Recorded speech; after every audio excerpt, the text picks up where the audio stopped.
Wow, first time na ako na late.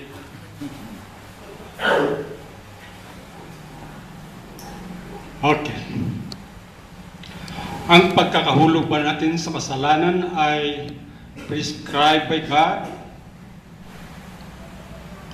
Ang pagkakahulog ba natin sa kasalanan ay description by God? Or, ang pagkakahulog ba natin sa kasalanan ay ascribed by us? Okay, bago ko sagutin yan. Ito ang teksto sa umagang ito. Romans chapter 3, verse 10 and 18. I would like to request Brother Kiko to read the readings from 10 to 18. Romans chapter 3, verse 10 to 18, please. Romans chapter 3, verses 10 to 18.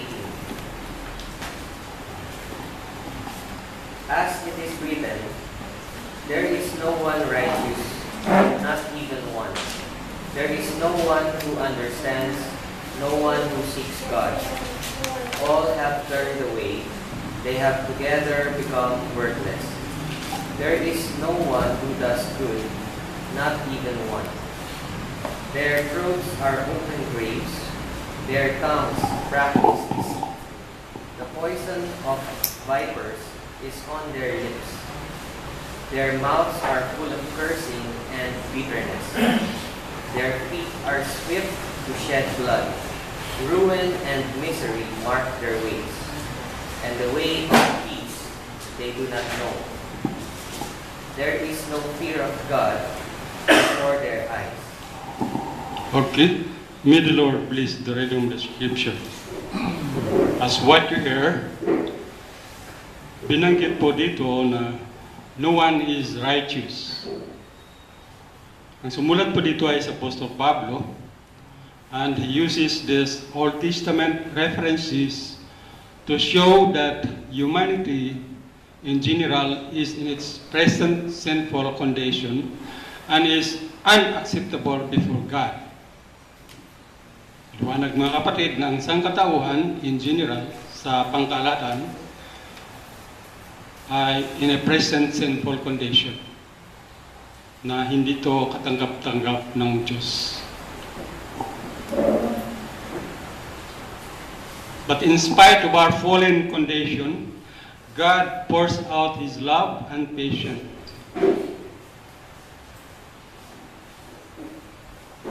Kasi kung walang pasensya at pagtitiis ng Diyos sa atin, maring hindi tayo makarating sa panahon na ito. But we must not confuse His patience with us as approval to our sins. Because God's punishment should dapat sugpuin ang lahat ng mga kasalanan natin. Now, have you ever thought to yourself a question like this? Have you ever lied?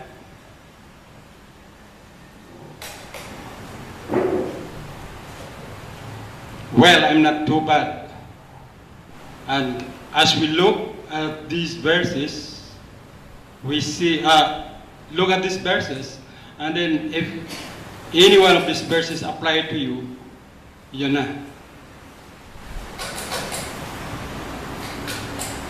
Again, have you ever lied?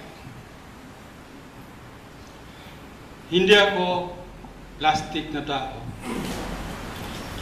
Kaya ako nauli dahil hinahanap ko yung aking picture ng graduation ko noong 1962 sa Ramon Magsaysay High School. Kagabi at the other night, I learned that Angelo Reyes comes from the school wherein I graduated, Ramon Magsaysay High School. Sa day department siya, ako naman sa night department. So yun, kaya pala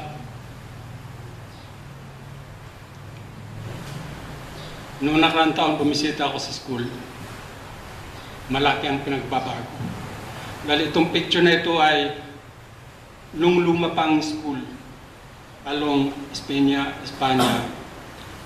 Lumang school pa noon, pero after I graduated, nagsimula na itayo yung building na napaka lalaki. So, hinahanap ko ito, yung pala, nakasabit na ito sa kwadro. Hinahanap ko sa album namin. Nakasabit na pala, but then, kinuha ko because I like. Ito mga kapatid, nakita nyo, putol dito. Dahil, nung galing ako sa probinsya kasi walang public schools. Although mahirap ang probinsya namin, private school ang pinanggalingan ko. Kailan nagkaroon ngayon ng public school sa ngayon, nung panahon ni Estrada. So, nung dumating sa Manila, private ang pinanggalingan ko, nag-apply ako sa public sa Ramon Magsaysay. May mga back subjects ako na, may mga subjects, conflict kasi, may mga subjects na hindi offer sa public at sa private. So, mayroon akong back subject, tulad ng Philippine Social Life. I don't know, hindi ko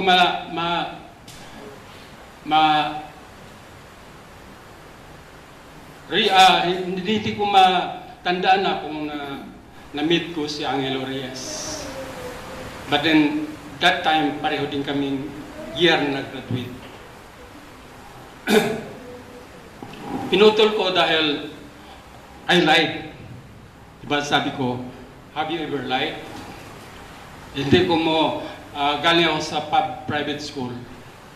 Tapos nag-enroll ako sa public. Nung nag-graduate ako, nakita kami ng mga kaibigan ko. Parang napahiya ako. Pero, kaya pinutol ko para malaman na hindi ako nanggaling doon. Pero, hindi man mahalaga yun sa ngayon, no? Nung araw, kalukuhan yun. Namin ko yun. I lied. So yun. Have you ever lied? When you want to please or impress someone, it is tempting to lie to make yourself look good. Yun ang nangyari sa akin. Para walang masabi ang mga klase ko. Yun. Nagsinungaling ako. Others lied in order to protect themselves. But the Bible makes it clear that lying is wrong and that it may lead to all sorts of harmful consequences. Nangyayari ito sa ngayon. The consequences of evil are so devastating that even small lies and wrongdoings have serious results.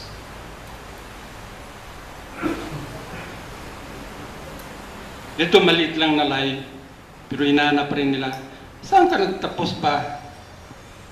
Tinuro, pininto ko na.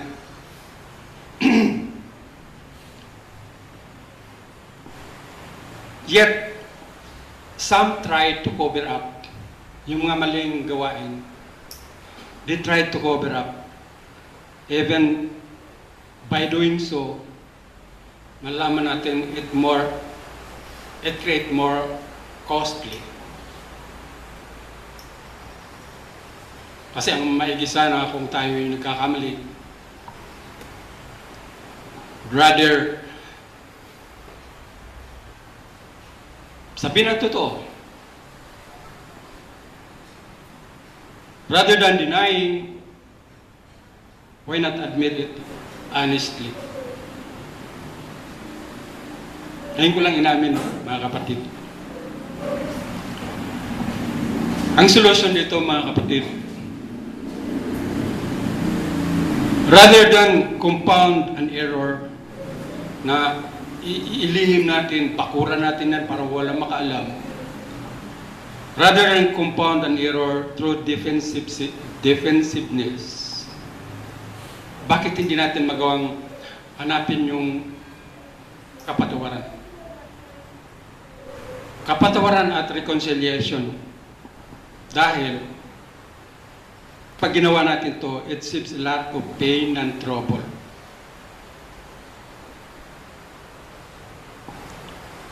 Sa atin mga Kristiyano, pwede yun. Pero sa hindi naniniwala, hinahindigan na lang siguro nila. Beware of demanding your own way because eventually you might get it along with all its painful consequences. Hindi ko akalain dahil si Angelo ay valedictorian ng Ramon Magsaysay sa araw pang araw. At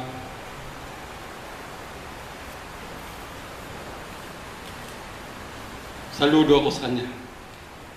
But then, nalumuod din ako sa pangyayari. In thought, in word, and in deed, we are like everyone in this world.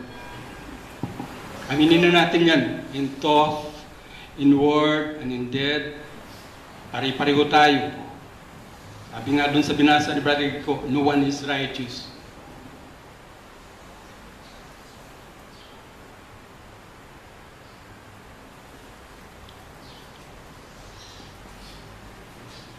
We are like everyone in the world, stand guilty before God. Mga kapatid, misplaced guilt ay isa sa mga one of Satan's favorite weapons against us. Misplaced guilt. Yung hinayaan na lang.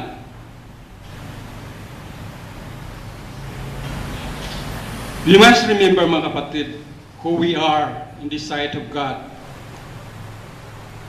Because we are all alienated sinners. Don't deny that you are a sinner. Instead, allow your desperate need to point you toward Christ. Again, God's punishment should refrain us from sin. Although punishment is unpleasant, but it is necessary part of our growth. Tulad ng halimbawa, if you are in a position that sometimes requires you to correct others, anong gagawin mo? Hayaan mo na lang basta. Don't hold back. Don't hold back from fulfilling your task. Kasi siguro, nalik-balikan yung mga opisyalis na nasangkot. Sabi nga ni Estrada, trabaho lang. Jingo Estrada. But we must understand that realistic discipline is important to character development. So, anong gagawin natin? We must always try to be both just and merciful. Keeping in mind that the best interest of the person who must receive the punishment ay patas lang. Because people today have no fear of God. Doon sa huling talata sa verse 18, wala talaga. I see from, nakikita din ninyo. People today have no fear of God. Nothing restrains them from sinning. They plunge ahead as if nothing will happen to them. But God is just and is only delaying their punishment. Similarly, as after we choose the way of sin, God may not immediately do anything to stop us. But this does not mean He approves of our actions. What we deserve will come. Tulad ng halimbawa, sabi ko kanina, ang pagkakahulog ba natin sa kasalanan ay prescribed by God? Yes. Noong pa man, sabi ng Panginoon, ako ang Panginoon mong Diyos. Sambahin mo ko ng Espiritu at katotohanan. Sundin mo ang aking utos. Huwag mo kong suwayin. Be obedient and remain faithful to me. Di ba pag may doktor, ito, brother, ito si doktora. Brother Bo, ito ang prescription ko sa'yo. Ito ang bibilin mo. Kung anong grams na papainom, sundin mo yan. Kung ilang gabi at araw, ganun si God sa atin. Pagkukulang lang sa atin mga kapatid. Ayaw, yung iba ayaw aminin. Aminin na natin po. Ang pagkahulog ba natin sa kasalanan ay description by God? Yes. Mulat sa Paul, it's being described na kung kayo'y magkakasala, tayo'y magkakasala, may punishment. Di ba ni-remind kay iba yun na huwag kang magkakasala. Pero nangyari.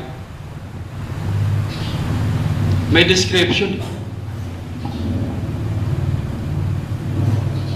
Maliit man o malaking kasalanan ay may kabayaran. Kung anong ginagawa natin. Ang pagkahulog ba natin sa kasalanan ay right by us.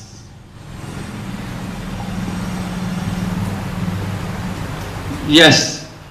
Tulad halimbawa, this profession, my profession is ascribed to glorify God.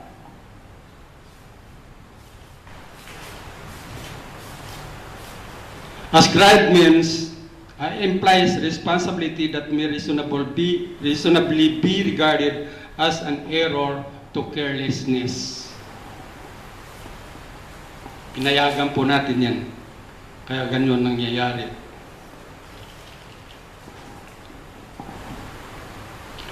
And lessons from this earthly life. Mga kapatid, God's plans and His purposes are worked out even in the worst possible events.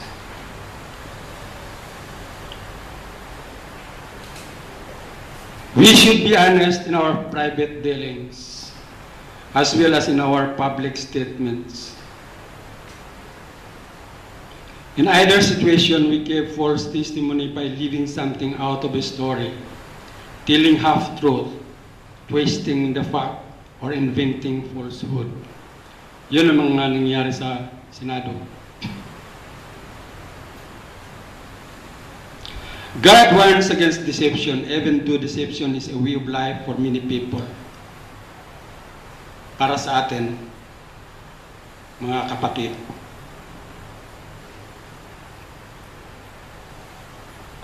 we must not give in to it.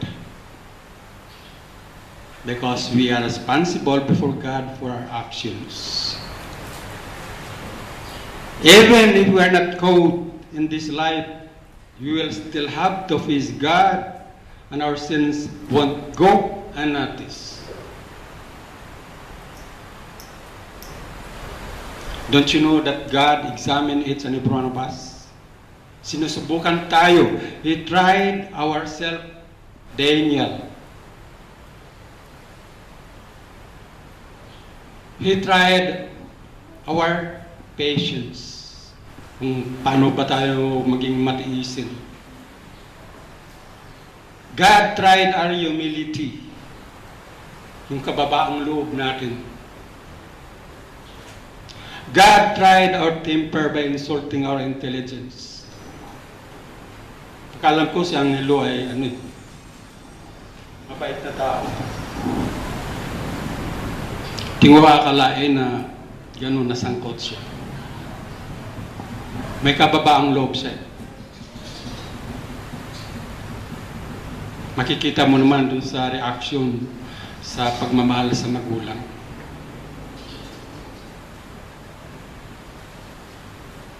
And even at the last minute, doon siya nagpatiwakal sa libingan ng kanyang ina.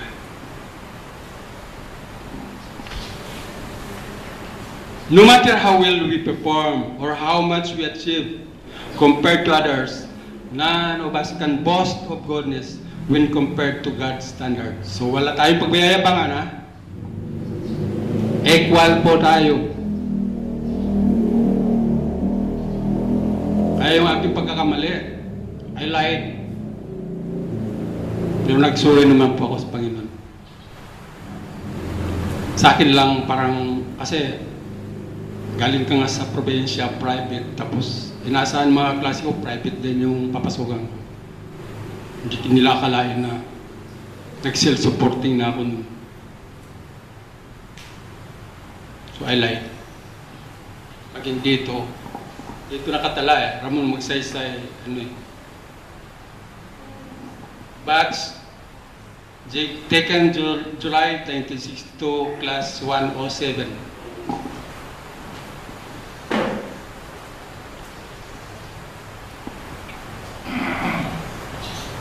There is no one righteous. Di po ba? That means no one is innocent. Every person is valuable in God's eyes. Totoo yun. Because God created us in His image at minahal po tayo niya ng lubos. No one is righteous. That is, no one can earn right standing with God. Kahit tayo'y mahalaga sa Kanya, though we are valuable to Him, still we have fallen into sin. Subalit, dahil sa Kanyang pagmamahal, God through Jesus His Son has redeemed us. And He forgave our sins. Lalo na, if we turn to Him in faith. Again, God cannot excuse even the smallest sins that we have committed. Small or big, pareho rin yan. Therefore, we cannot excuse ourselves for sinning only little bit. Kunti lang naman. Hindi naman ako nakikita eh.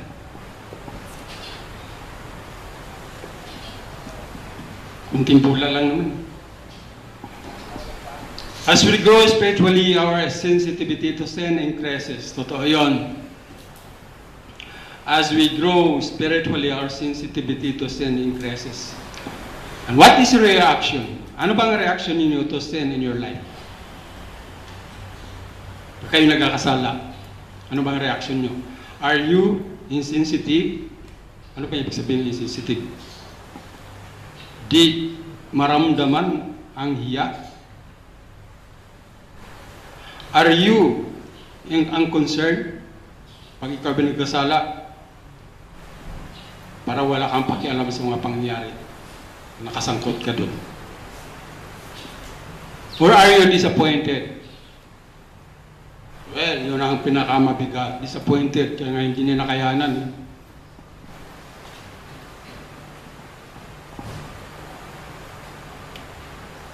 Sa amount na yun, hindi na masabi natin ang kanyang pamilya, mga anak, ay magpapalimos pa. Steady na, firm na ang pamumuhay. So, naisip niya, okay lang.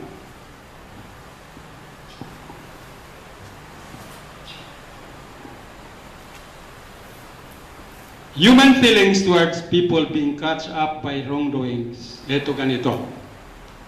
Some, yung iba, fervently hated for committing suicide. Maraming nainis.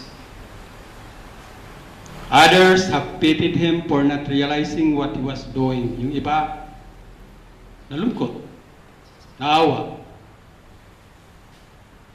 And few made him a hero.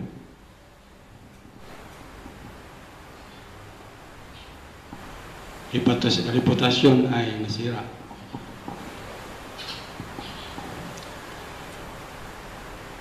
Paano bang response natin to crisis?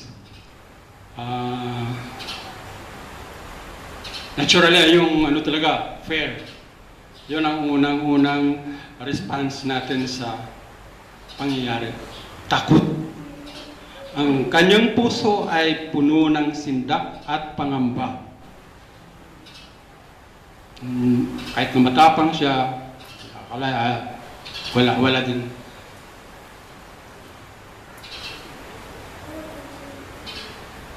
Pangalawa, despair. Ito ang mga responses natin.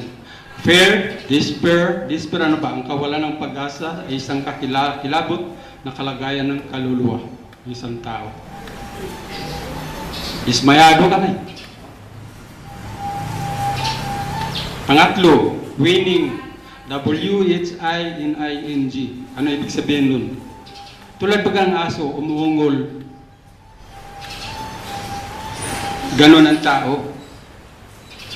May mga taong dumaraing, umuungol sa mga bagay na ginawa niya ng palihim na kanyang dinadala.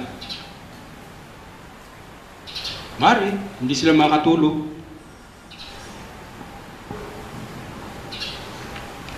Today's sense consequences are not always apparent. Hindi madaling mapansin o mahalata when it strikes us as the result of our own disobedience. Dahil, okay, ito, nahuli na.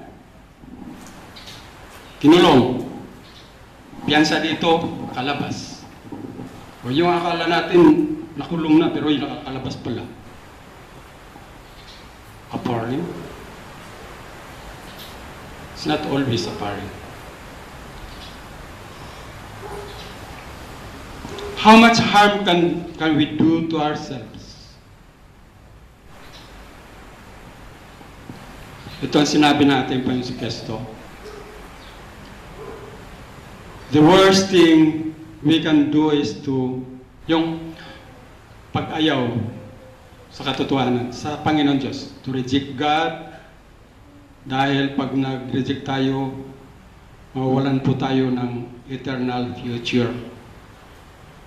Jesus said in Matthew 10:28, "Do not be afraid to do so kill the body but cannot kill the soul. Instead, we should fear God who controls this life and the next." In conclusion, mga kapatid, as God makes us aware of sin, we must be intolerant toward it and be willing to change. Willing kaya sila magbago? O panindigan na lang kaya nila yung pangyayari? Intolerant, ibig sabihin, hindi nagpaparaya.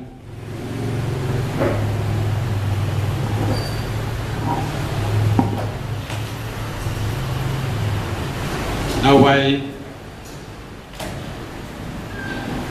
sabi ng Panginoon, kasi dapat we have to return to God in faith. Paano kaya siya makapag-return sa God?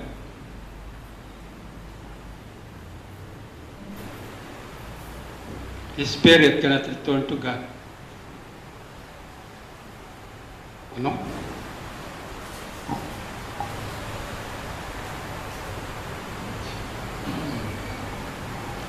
I just leave this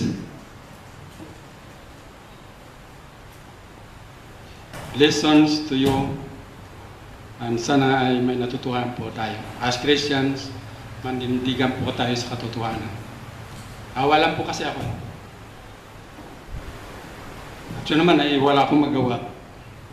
Kung alam ko lang na, kasi nung Lunes yata yung sinabing siya ay nagtapos Ramon Magsaysay. Kung alam ko lang na siya ay pala katribo ko dun sa school na yun, di sana kahit hindi ako tanggapin, gusto kong may share yung katotohanan sa kanila. Pero huli na. Thank you.